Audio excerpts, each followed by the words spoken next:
Salam alaikum, Zulf Laoun, bonsoir. À chaque tension sociale, à chaque colère qui s'exprime, le même scénario se répète.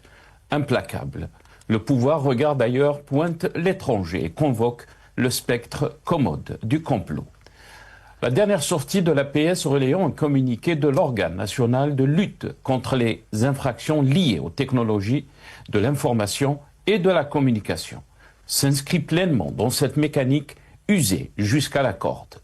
Des publications subversives, des mains étrangères, des pays nommément cités, et comme toujours un peuple sommé de croire que sa propre souffrance n'est jamais légitime, seulement manipulée.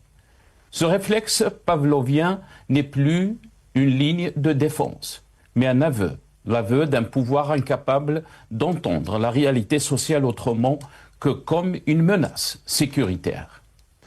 L'aveu d'un discours officiel qui confond critique et trahison, malaise économique et subversion, revendications citoyennes et complot international. À force de crier au loup, on finit par ne plus convaincre personne.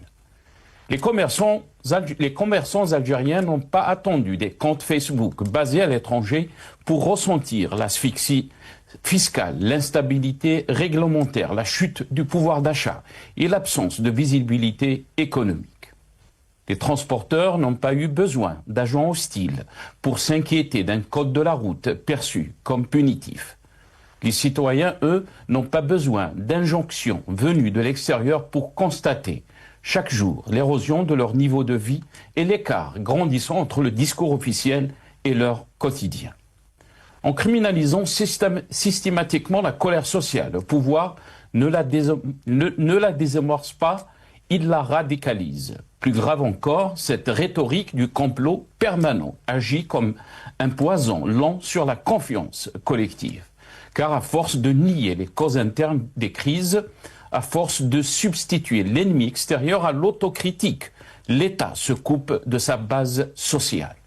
Le peuple n'attend pas des communiqués anxiogènes, ni des listes de pays accusés. Il attend des réponses claires, des réformes lisibles, une parole crédible. Or, la parole officielle vidée de substance tourne à vide. On annonce, on promet, on empile les chiffres et les mesures sans jamais traiter le cœur du problème. L'absence de vision globale, la gouvernance approximative, l'improvisation érigée en méthode et la communication remplacée par l'incantation. L'APS, en se faisant le relais zélé de ce narratif sécuritaire, renonce à son rôle fondamental, informer, contextualiser, questionner. Elle se contente d'amplifier un discours de déni, transformant chaque malaise social en dossier de police, chaque critique en acte de subversion. Mais l'Algérie ne se gouverne pas à coups de communiqués défensifs ni de peur importée. Elle se gouverne par la lucidité, la responsabilité, le respect de l'intelligence collective. Le peuple algérien n'est ni naïf ni amnésique. Il sait reconnaître la manipulation, mais il sait aussi reconnaître l'esquive. À persister dans cette fuite en avant, le pouvoir ne protège pas la stabilité. Il l'érode. Car une stabilité fondée sur le silence, la peur et le déni n'est qu'une illusion fragile. Et lorsqu'elle se fissure, aucun complot imaginaire ne pourra servir de bouclier. Le vrai danger pour le pays n'est pas dans quelques publications sur les réseaux sociaux.